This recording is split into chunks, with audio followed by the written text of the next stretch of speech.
All right. Thank you, everyone, for joining this week's Magnet Marketers. We're excited to dive in this week on building the rhythm of engagement. I'm excited to have Mike Gingrich from Digital Hill and co-founder of TabSite with me today. Also, the host of the popular Halftime Mike podcast, which is amazing for giving you good strategies to adjust your game with social media. Myself, Jessica Phillips with Relationship Marketing System and Now Marketing Group, helping our clients build relationships to be found, be social, and be helpful, and their marketing strategies. We will be having April Havens-Woodcock joining us in just a few with Touching Clients. And her name says it, Touching Clients. She is actually finishing up a client call right now, and that definitely took priority over getting started with this. So she will be joining in here in just a few, but we'll go ahead and start diving in so we make sure that we can really fully dive into this topic. So Mike, building the rhythm of engagement. The past couple weeks, we've been talking about setting up personas and what it means to really have that tone of voice with getting started with your marketing, knowing who you're talking to with buyer personas, and then the social media strategies, so some tools that you can use.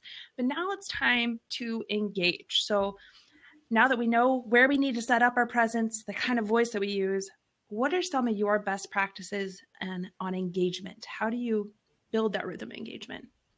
Yep. So I think number one, you have to think about volume and consistency.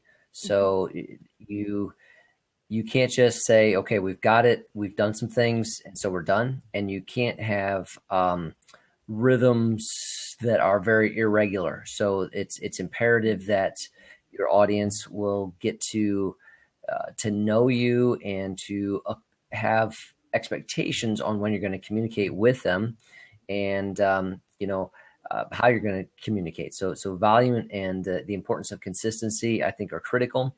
And I think that you need to, again, think about how that can be different by social media platform. Right.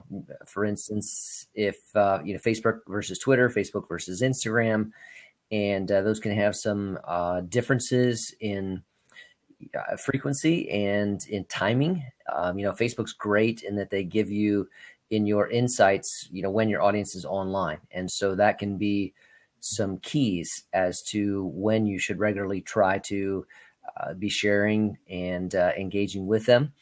And, that's, you don't necessarily have that luxury with Twitter. And, you have a 140 character limit at this point in time anyway. And so you have to engage with them differently. But I think that consistency, I was just doing a workshop last week, and, someone asked me, it's like, how often should we post? And I said, well, what do you think? And she's like, well, is 2 or 3 times a week going to be too much? And I was like, no. I said, that's which that's platform nothing. was she asking about? Was she asking about Facebook? Oh yeah, I've heard that quite a bit from clients. Like, I think we're posting too much. Can't we just post like once a month or once a week? I'm like, no. Yeah. Right. So they're missing that piece, and that's critical. So just think about Facebook from a personal perspective. I mean, you go on there, people are posting, to some degree, you are competing with your fans' friends, and so if that friend is posting, and the family members that absolutely, are there, absolutely, yeah, and if that family, friend connections of that person are obviously posting daily and different things, then, for your Facebook page to have a chance, you need to be involved as well. So I think that, we're always talking about, the minimums being multiple times a day on Facebook, for instance. And I think that applies to lots of the social media platforms and you need to find that rhythm. You just can't go AWOL for 3 or 4 days and expect to have some good continuity over time. Right. And you bring up a good point. Posting, at least once a day, because think of the lifetime of a post, first of all. I think the last stat was like, a Facebook post lives for 24 minutes.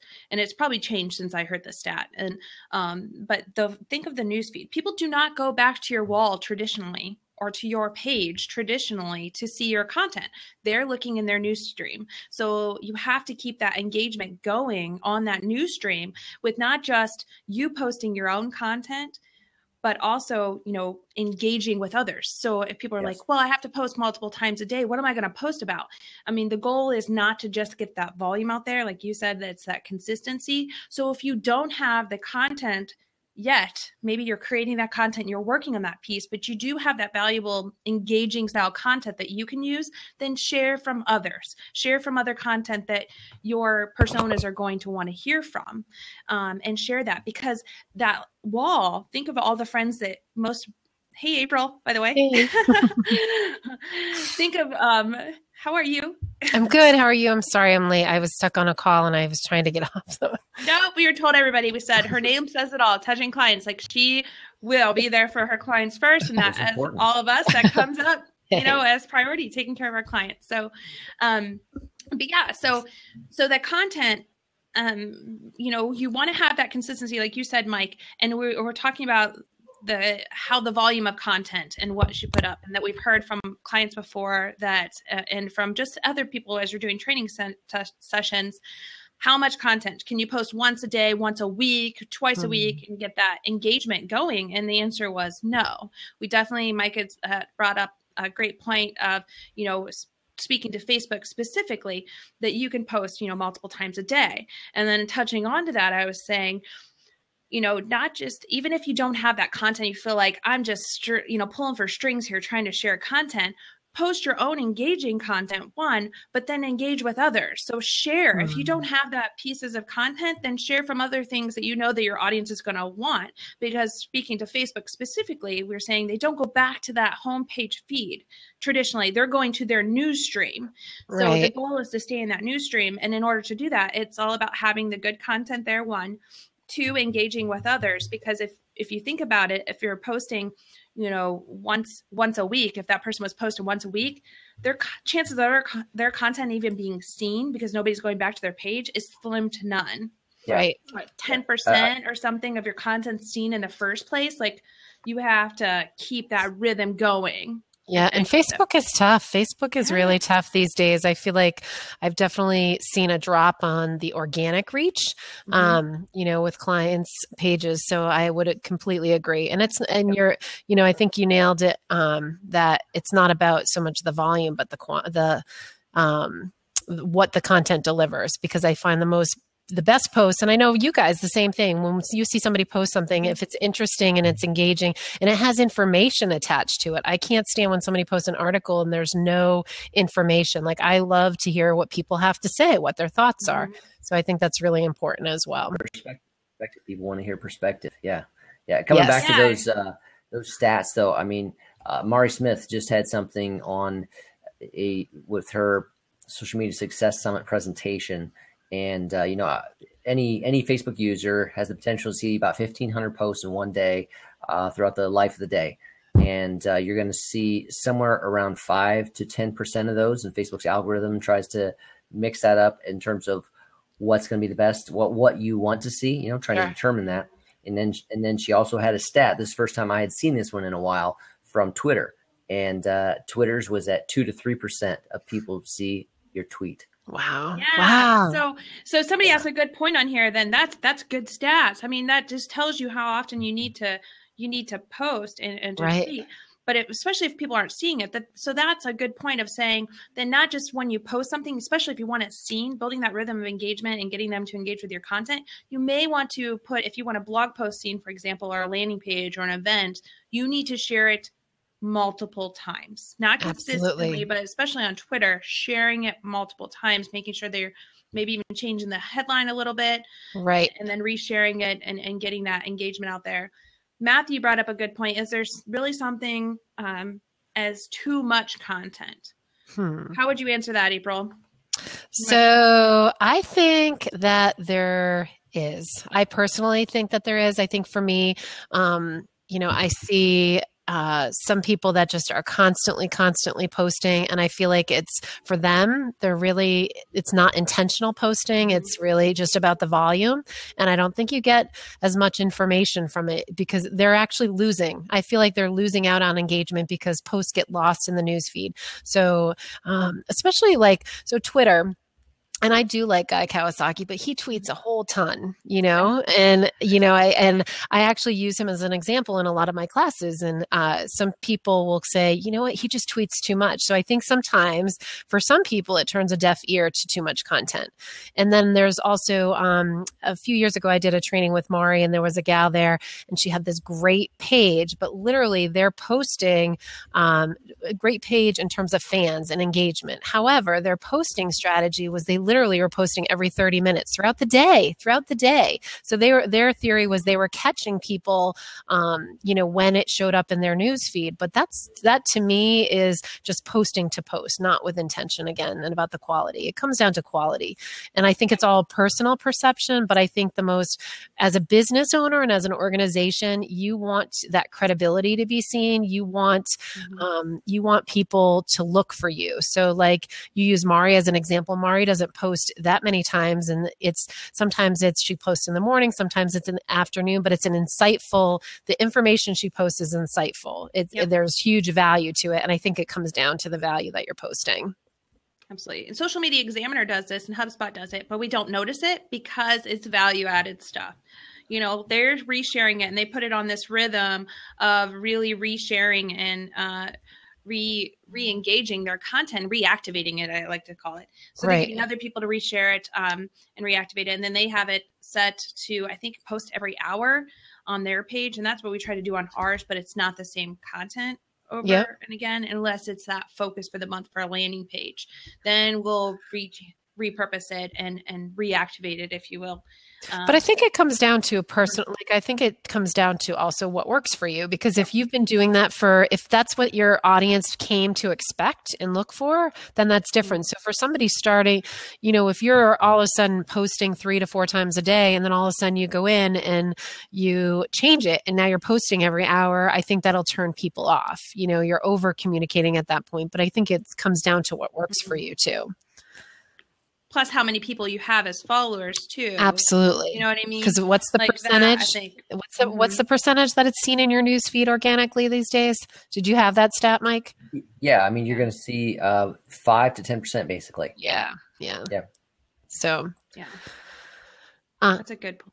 And the other thing too, I think, is that when you're sharing content, like you were saying, you have to get involved. So like if you have people engaging in your content and you're not really engaging back, that's going to send people away. Yeah. Are you feeling the love, Jessica? I am feeling the love. I don't know what this word is, but thank you. I'm feeling the love. Yeah, and I think that to get that engagement, you have to be listening to, because I think that there are some pages that especially on these bigger, especially on the social media side, these bigger social media people, I think the reason that they get the engagement that they do is not only are they providing good content, but they're also giving back the love. They're answering the questions. Yep. They're commenting. They're also reaching out beyond their pages to other people and sharing their information. So it's not just kind of they're there and not participating. They are there. They're listening. And that's another huge piece to having that relevant content get spread viral. I think that's a big challenge for so many businesses, is just learning that feedback process and learning to engage, to thank someone for a comment, to thank them for a like, to ask them a follow-up question. And that's really the kind of critical piece. I mean, so, we've talked about, you've got your content, you want to share that. You probably just don't want to share that content once. You do want to repurpose it. You may want to share it in a different way with the same link, in another time. But then also it's about making sure that you're giving good feedback, and you are responding to people that do. Because if you just put something out there and then they comment and you don't do anything with it, I mean, that's in the social world, that's kind of impolite, right? I mean, that's just not showing value for that person. Yeah, and it's just like if they had a in life real conversation. If somebody's saying something to you or giving you a compliment, you're not just gonna like turn and walk away or give them some, canned response. Like on Twitter, I cannot stand the canned messages. Like I'm very anti-canned messages. So I think that's with engagement, like you said, it's not courteous. It's not genuine. If you're really truly trying to build a relationship, act like you would if that person was right in front of you and they're telling you something. Right. And that's interesting. I love to hear that about, especially on the Twitter side, because you have those, thanks for the follow and like me on Facebook and do a total canned spam message. I hate that. They drive me bananas. Spammer. Yeah. Sorry if you're a spammer. Yeah. So, but I mean, some people do that because of time, right? They're like, absolutely, it's just a time thing. They do have the heart of really wanting to follow up with people, but they're really trying to just maximize their time. Agreed. So when we're getting into building that rhythm of engagement, it is as your pages grow and your followings grow and maybe your channels grow because you're trying to reach different people on different channels. What are your words of advice with building kind of the time allocation in and managing those platforms and keeping up with all the communication that's going on so we're not perceived as being rude? That's a great question. I think one of the biggest things is don't spread yourself too thin. I think it goes we kind of always go back, and I think our weekly blabs about going back to basics. I think it definitely don't spread yourself too thin, because I think that that happens a lot, which makes it definitely unmanageable. And then I think that if you're on the right platforms and I use a scheduling tool. I mean, I need something to manage my time and also the distractions, because there's lots of distractions when you're on there. If you're in the middle of a project and you still want to manage your brand and your conversations, you're definitely much more effective using a dashboard of some sort. Have the dashboard so you can answer a tweet, you can thank somebody for the follow, but it's not a full distraction to those. See them all in one spot. Right. Yes, exactly. That's the biggest tip is you need a Hootsuite or Sprout Social or there's lots of them out there. Pick one, but you need some kind of dashboard to manage all the conversations in one spot. Absolutely. And, like Shannon actually just made an interesting comment, and I agree. To keep up, I block time daily at the beginning of the day to check in privately with people on social media, then circle back at the end of the day to respond. I commit to a 12-hour turnaround. That's great. Awesome. That's perfect. And I think that's the biggest challenge with social media and sharing with people, is that we overcommit ourselves because we feel like we have to be there all the time. And I think that's a great way to, manage your time and be productive, because I'm always looking. I feel like some weeks I'm reading more productivity blogs than anything else. I'm like, oh, there's another great productivity one. How can I be more productive? Turn on my Hootsuite and my dashboard and manage it a little bit more effectively. So what do you do then? And this is to everyone. If you know that you're going to be locked up for that time, like not, you're going to be tied up in a meeting, or what if you're on vacation or you're out of the office? What do you do with your social media profiles? Or do you ever disconnect? No, I'm just thinking for some of the people out there, like, do you have someone else that helps you with it? Like if you get to a point, or do you literally tell people like, hey, I'm on a 3-day sabbatical of not being on here? Or how do you do that? That's funny. I mean, I don't know. Mike, do you want to go ahead? Do you have a... I can just give a little bit of opinion on that. I think that you have to decide. It's kind of it's a business decision. You're going to have to decide how you want to handle that. And I've seen it both ways. I've seen some that are just kind of clear. Hey, we are, taking off here. We're going to be gone for this certain amount of time. Yeah. But typically, you don't want that to be 2 weeks, that type of thing. I mean, it's going to be a little window. Right. There's been, social media detoxes where they're going to pull away for, 3 days, long weekend or whatever. So I've seen some do that. And I think that's important to potentially do, to let people know. The other one is that you do get people involved. And I see, Shannon's here commenting that she does have a virtual assistant, and that person then helps her taking a look at, responding and that type of thing. So I think, based on your team, are there other people in your team? I know Jessica's been, building, you have a strong social team there. And so, hopefully there's multiple people that understand and can represent the company well and be able to answer that. So I think that's important. I think that if you're going to do it well, you probably have to get to the point where you're adding others in who can understand, you feel confident in, responding and sharing with the same brand voice that you would have. And you've seen that again on Murray Smith, Social Media Examiner. They use teams like that, and just they all find their name that was. But so there's a personality difference there. So that's a little bit from me. But April, maybe you want to say a little more. No, I would agree. I think that so for a vacation, I do have some help. So if anything, when I'm kind of in the office, I definitely manage the social media. However, when I'm away, I definitely have a backup plan. And a lot of times it is a virtual assistant, or it might be somebody, we do have staff members on our team, so they'll handle it as well. And I also let people know. So like I will let people know that I'm on vacation or I'm away. I've never totally shut off. However, I've seen people do it, and I think it's effective. It comes down to communication. I think if you communicate to your audience and you say, you know what, I'm going to be out of the office for the next week. I am going to post. I'm going to have some great content posted. However, I just want you to know I'm not going to respond to you until I get back. And people respect that. I mean, so many people, especially in this online world, are good amount of entrepreneurs or people that are working at a home office or looking for themselves and jealous that you're going to go detox. I think that, but a backup plan is always good, especially because of the customer service piece, because you never want customer service if somebody has an issue or and it comes in through social media and it's not monitored. You would never want that to be left undone for a period of time. So I definitely think you should have some kind of backup plan, even if it's a colleague that can just check in on your messages for you, that you have a relationship with, just so you can unwind and truly detox or go on vacation and not think about it. Yeah. Now, is it just me, or am I hearing April but not seeing April? I'm not seeing April either. I just You're not?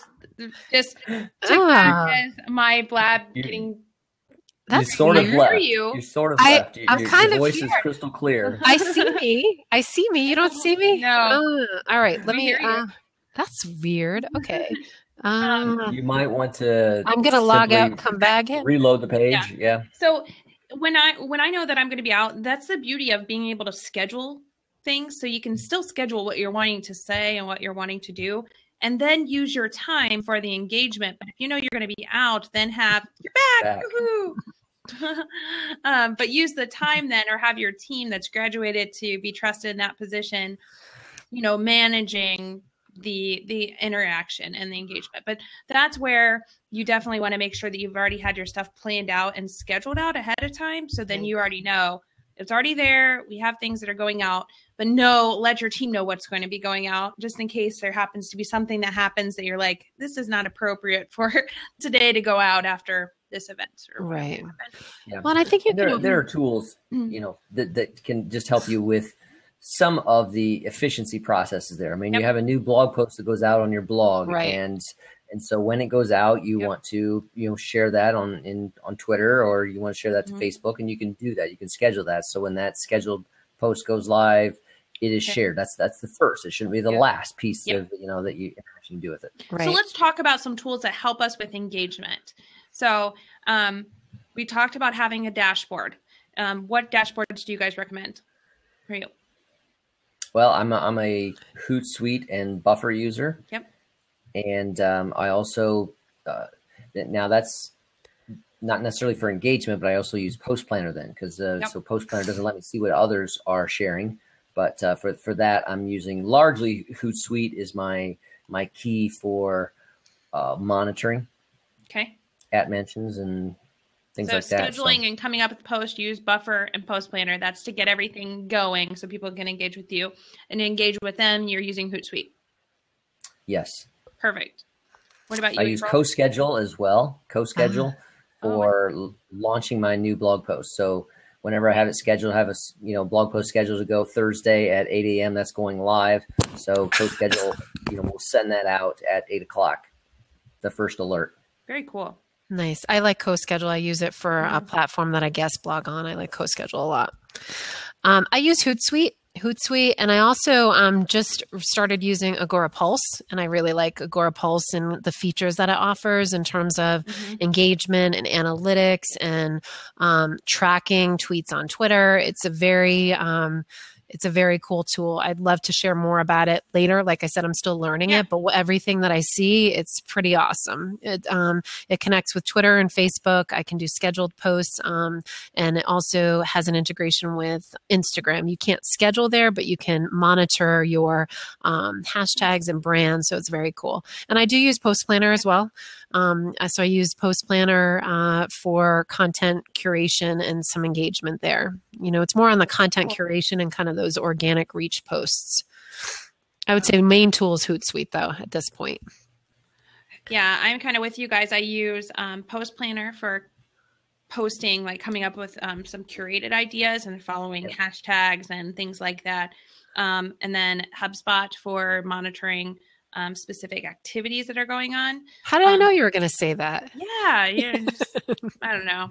And then I'm kind of the dashboard I use is Sprout Social, though I love Sprout. I love Hootsuite too. I'm kind of a software junkie, I guess. I love them all, but I do Sprout Social. I just love the reporting that they give you with it, and the onboarding that they did for the team. So we use Sprout for monitoring conversations back and forth.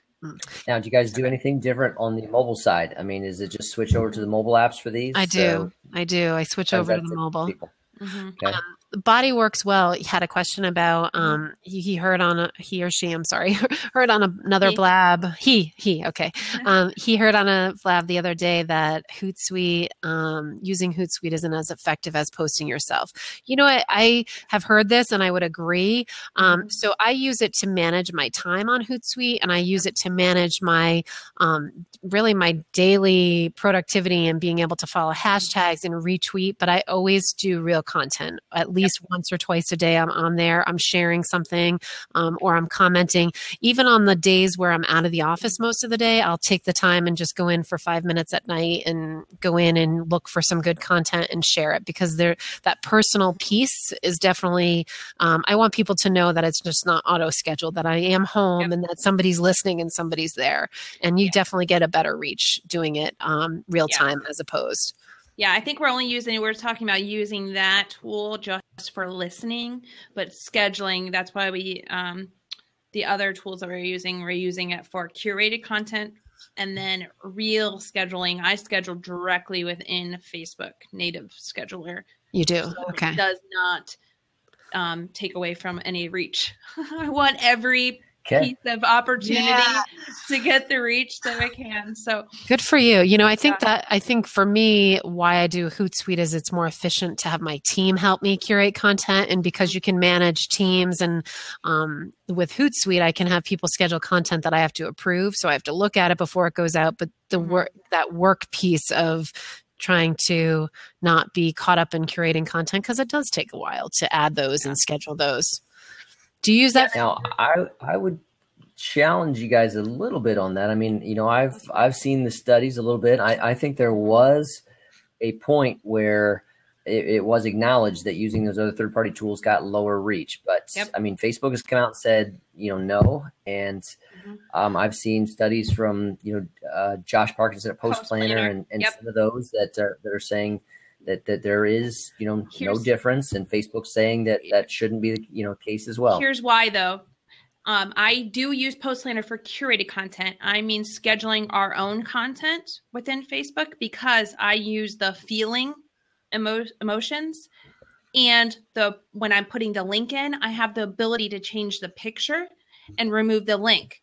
Because it did say, if you use those things, though, if you use the feeling, like the festive or feeling excited or whatever, you have more chances of showing up that way.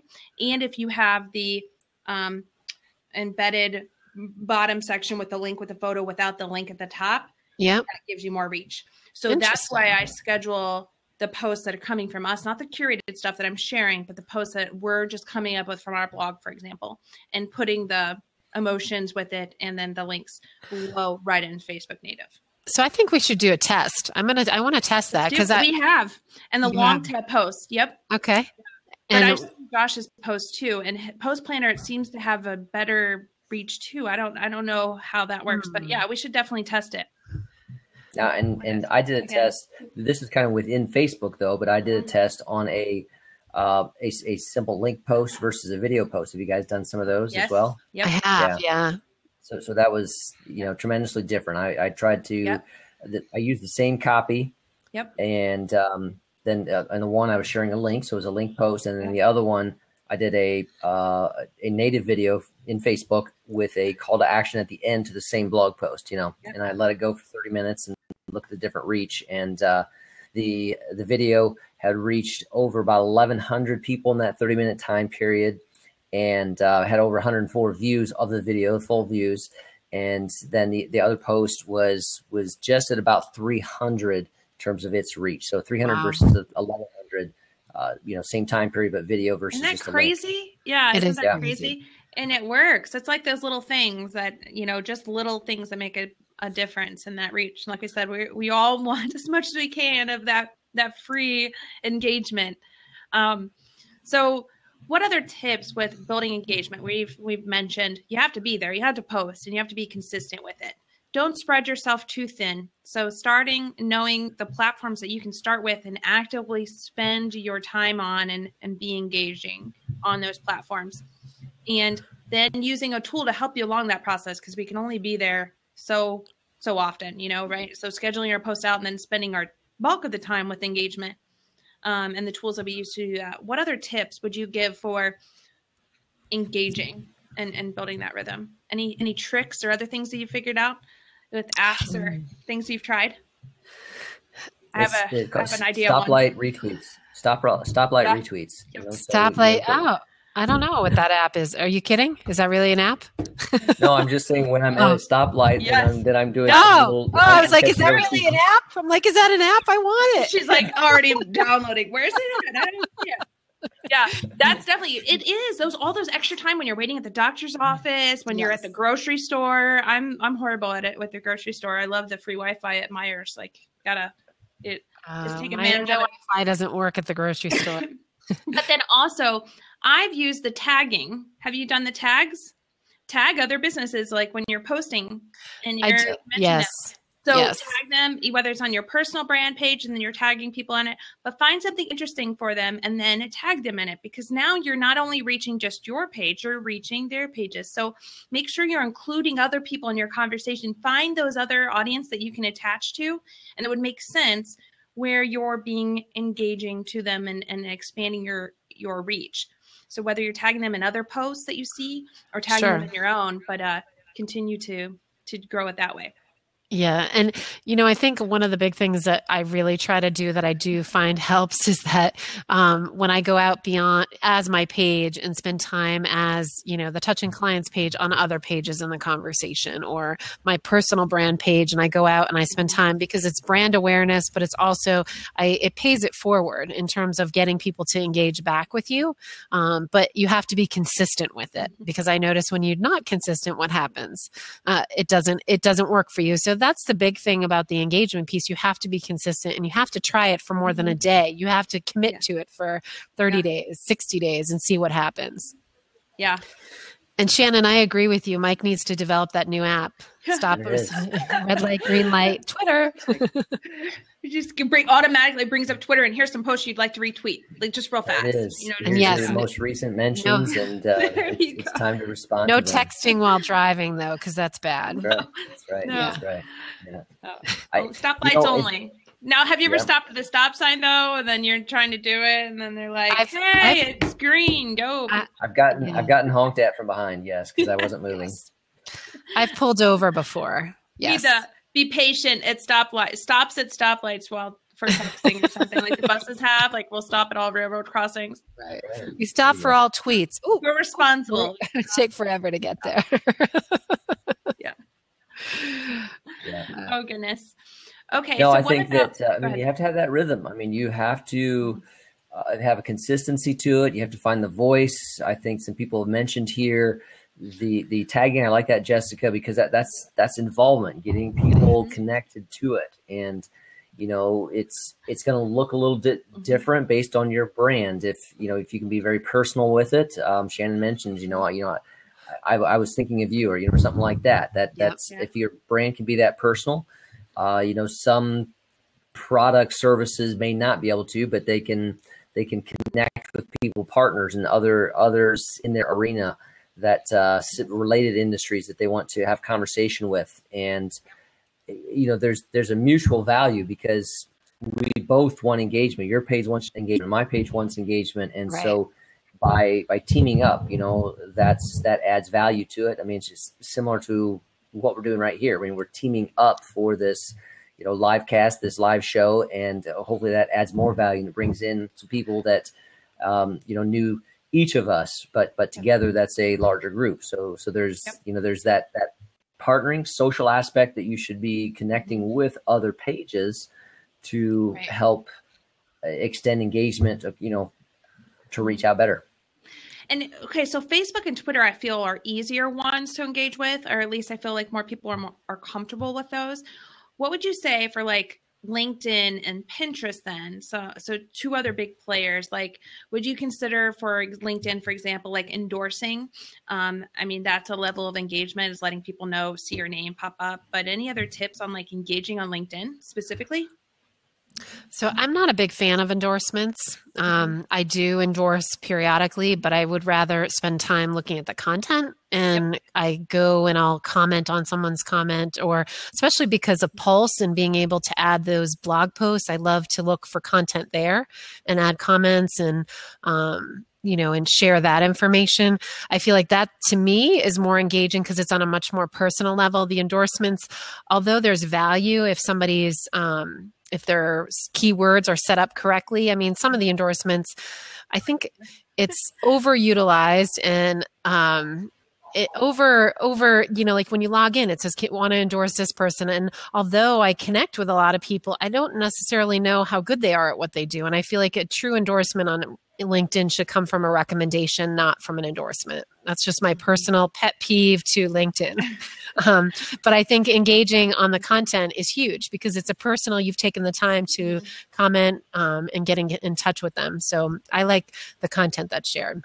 And I typically do that like 2 to 3 days a week. I try to get on LinkedIn, sometimes more, but I do spend at the doctor's office appointments. That's when I spend a lot of time on my mobile app on LinkedIn. Yes. You know where you're gonna go. I use the LinkedIn, you know, just iPhone app. And I find that I pay attention when people like or comment on my posts, things I share.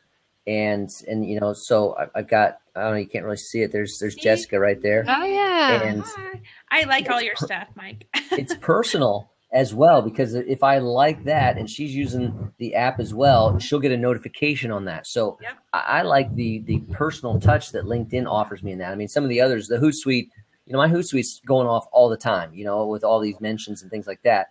But with LinkedIn, it's just this one channel. And, you know, I know when somebody does that, and I know that if I can connect, share something for them, that, hey, they're going to know that. And so it's a personal tool within LinkedIn that I really like that way. And I love that you can tag people on LinkedIn too. So if you're commenting back to them, tagging them, making sure they do, if they're not using the app, they're getting that email notification. Love that. Yeah. LinkedIn is huge because there's not as much noise, I feel like, on LinkedIn as people commenting and retweeting and sharing and all of that like you do on all the other platforms. I feel like LinkedIn is that opportunity that if you want to stand out in a business field or just in your space, LinkedIn is an easy way to do it. It is very easy once you're there and starting to build those networks to really get noticed and engage with other people. I agree. I agree. Pinterest, I find time consuming. It makes me feel like I am the worst organized person in the world. Like I look at these things. I love it though. Don't get me wrong. It does amazing things for businesses because that pin lives forever. But I feel like I am not crafty at all. No, I was on that was the last platform I went to be honest with you. I like hesitated because I knew Well, obviously the percentage says women are going to like this platform, right? And so I can be a little squirrely at times. And I was like, this is a huge distraction. I can get recipes. I can do, all these great ideas. So Pinterest for me, I do think it's a harder platform to. I don't think it's harder to share content. I think it's harder to manage as a business owner. I mean, they have apps like Tailwind, but it gets expensive. So, with all these softwares. So I think Pinterest, if it truly is your target audience, then you should definitely take the time because you will absolutely have great results from it for your business. But if it's not where your target audience is, maybe keep it as a side hobby. And just you have to take into consideration that it's the number 2 source of referral traffic, driving traffic to websites. Facebook's by far number 1, but it does for those people out there that they're spending time there and they're going through to people's websites. And I'm with you, April. I honestly didn't take it as serious. Okay. I loved it, but it was kind of like this indulgence for me that I was like, I don't have time for it because I will get stuck in there. But I have to give Pinterest a ton of credit. Like I built boards out 2 years ago, and I'm getting traffic from these boards to my website from things that I had on there from 2 years ago. And it's still driving some of the top traffic. It's still one of the number 1 sources of traffic to our website from our blogs, our videos, and things that we've been putting on Pinterest. Like it is a great go-to, but I'm not as good with engaging there. Like it is a definite traffic driver. But the engaging on Pinterest is the part where people, just like LinkedIn, they're not commenting as often. Right. So if you want to get stand out, comment. We built a co-author board where you can, share just like what we were doing here. We could potentially have a co-author board together where we could all pin our Facebook success secrets, for example, and put that on there. And then you get a lot more traffic there. So be careful with it. Do it, with who and you would trust to be able to pin together. But those are huge. That's one of the ones that did it for us. It was that co-author board too. Absolutely. So I might have to go spend some more time on there. No, I agree with you. We have pins that are traffic from when we originally set it up. It's crazy that it still comes in. I just don't, I think from a time perspective, I probably need to open my eyes a little bit wider and say, okay, if I spend more time, what will it do for my business? Because we are on there. We do use it. I just think that it's one of those things where we haven't given enough opportunity, but there's great content and I'm sure there's other ways to engage because I know that many people have had success. I have clients that have success on there and they do great with driving traffic and they also do get comments on their posts. So which is good. Yeah. So I definitely probably need to spend a little more time for my own brand. For my clients, I spend on there, but yeah, exactly. What were we saying the other day? It was like, our stuff is sometimes the last updated. As long as the clients are taken care of, that's what matters, right? And we're talking about kind of the standard platforms. So the ones that have been around for a while, but just a quick story about Periscope. And that is that I was doing a workshop last week and, during one of the breaks, the gal came up to me and, I had talked about Periscope and I talked about Blab and she wanted to come up and talk a little bit more about Periscope. And for her, her and her husband run a farm. Okay. And they like Periscope. I mean, some of these things you don't think about because Periscope may be a little bit more leading edge with live streaming video. And she follows a farm report. So this guy's doing a live Periscope. He does it daily at like 8 a.m. And she said, I get my farm news in, that 6-minute clip there the guy's usually doing. I love it. And I love it. So she said, I don't have to check emails. I don't have to read something. I can go to Periscope. I know at 8 o'clock, I can subscribe to this guy. He's giving me the farm industry news, across the Midwest at that point in time. So, what do we learn about that? Again, where will you people find you? What are they interested in? They were trying to save time. And so that was helpful for her. He's consistent. I mean, every day, Monday through Friday, that's that show at 8 o'clock. And he keeps it tight and concise. And he's giving them the goods that way. So, that's just another unique story, but it's a rhythm of engagement. He's got a great following that way. Ah, that's a great story. Is so cool. Yeah. I wonder if he's doing it in his car. What is it with people that when they do their personal videos, like it's always in their car? Is there like some rule of thumb, like you get more visibility? Maybe the audio is better. It's that red light thing again. It's another use of the red light. The lighting's good. It's that natural lighting. You get it from front side all over or something. I was like, I feel like I'm not doing my videos right. I need to go in my car. Seatbelt or no seatbelt? Yeah. They're all parked, which funny. is good. But something about doing those personal videos in the car. Yep.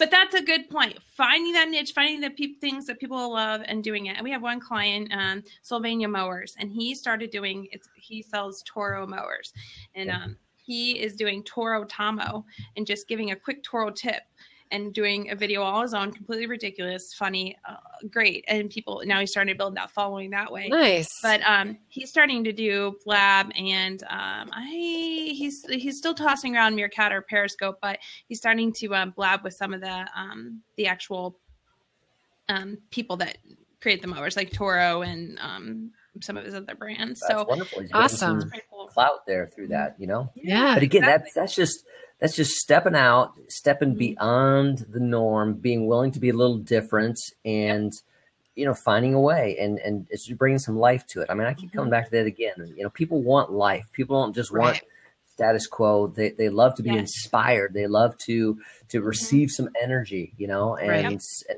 I'm guessing he's doing that, you know, and we're talking Toro lawnmowers, right?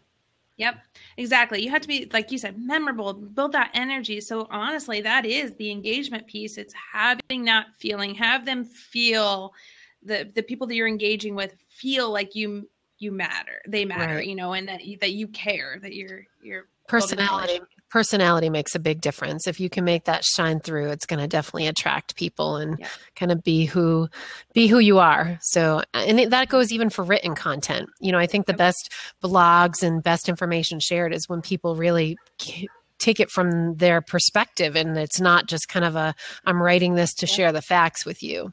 That's a great point. My two top best blog articles, and we write about how-to stuff all the time. My two top ones was my biggest mistake, which I laid it out there, something I did. So now I'm just. Oh, I'm going to have to go find it now. What is it? Ooh, do tell. Jessica Phillips' biggest mistake. Google. Mistake. And then 5 years, 5 lessons. So it was like laying out the 5 things that I learned in the 5 years that I've been in business. And those are still today the number 1 and 2 most viewed blogs on our website. Either people really liked hearing these hidden secrets, or well, I think because it's real. It's real. And I think that's, you know, I think when you can kind of go down and, you know, bring that out, it makes a big difference. If it's in it, people can relate to it, because at the end of the day, you're not the only one in some essence that's happened to. I don't know what your mistake was, but now I'm interested to find out, because I might have the same one, you know, but that definitely goes a long way and resonates with people. Yeah, it does. You're right. And that's why I got, and it was the articles that I got back where people were like, thank you, you know, for sharing, like, thank you for putting that out there and letting us know that you're human. So it was good. Oh, she put it on. Great. Love Seth Godin. Yes. All of his stuff. Purple Cow changed my life.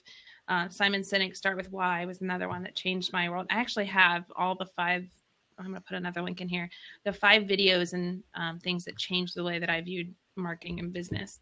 Nice. I'll put this in here too. These are the ones we make all of our new team members watch. And this really does explain how you should engage too. And it has Seth Godin in it, Marcus Sheridan talking about how he blogs and engages, Dan Pink talking about how do we run our business to motivate team members, Seth Godin, Start With Why, Gary Vaynerchuk, Karen Mensley, or Die. Like, those were my top 5 favorite videos about business and engaging. So, all right, any other tips on engaging, or anybody that has questions or wants to pop in, maybe something that you're doing to keep others engaged and to show them that you care? You know, while we're waiting for questions there, just one other item that I've experimented with and got good feedback with, but it's more of a one-on-one thing, is using the Twitter mobile app again to record like a little personal video to send to someone. So as a response, as a thank you, you know, I mean, there's the, hey, thanks for the retweet. But if you take, 10 seconds, give them a little video that says, hey, this is Mike, really appreciate you giving me a retweet on that. I appreciate your support. Thanks. Have a great day. Boom, that's really brought more engagement from them. I mean, they're appreciative of that. So I've experimented with that some. We probably should do that more. Yeah, birthdays. I've tried to do a birthday, like take a picture that I've had of them or something and write happy birthday on there. That's helped too. I love that video idea. I've done video for trying to win a sale before, like showing a client that we care, and it was like, hey, I know before you said that your pain point was that, you didn't have a company that had the time for you or that listened to you. And then I had all of our team video, them and saying that they would be attentive to their needs. That's a great idea with the tweeting. I like that. Amber or April, I'm sorry. Can't hear you. I said I've done a video before where we've done it with clients where we've had a conversation and just a follow-up for our own clients and also on the prospecting end and sent it in a email, which is, people love that. They're surprised. They're like, a video, and it takes a few minutes. I mean, I don't edit them. It's we just had this great conversation. I just wanted to tell you, these were my ending thoughts and to follow up. And sometimes it's a little bit, especially, and you guys have clients that are not just local. So I think especially for the clients that are not local, it adds an additional personal touch because now it's oh, we just got off a Skype call, but you know what? They're taking the time because we can't meet in person. Right. Yep. I like that. Didn't Jacob had a tool that he used to send those videos via email. Do you remember what the name of that was? I knew you were going to ask me that, and I can't think of it because I've used it. I will get you the name of it. I can't think of it. We'll post in the notes. It was the biggest thing is that they didn't have a trial, so you had to pay for it up front. So I did try it and it worked. It sent it in a link to an email. So you sent your email through the platform, you did the video, and then it was a link. So they clicked on the link and it was this video. So it was pretty cool. Yeah. I don't think he still uses it though. He doesn't. No, okay. No. Well, that's a telltale right there. Never mind. Forget the link.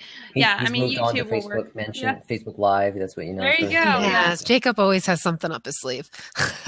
That's cool. Well, Twitter video and YouTube video. I mean, there's lots of way of the live stream and just on the Twitter video too, the engagement on Twitter when you actually use video, if you wanted to tell a tip or something and that's your Twitter content, definitely the reach is picking up on the video piece. So not even through Vine, just loading it through your phone is making a world of difference on the engagement side.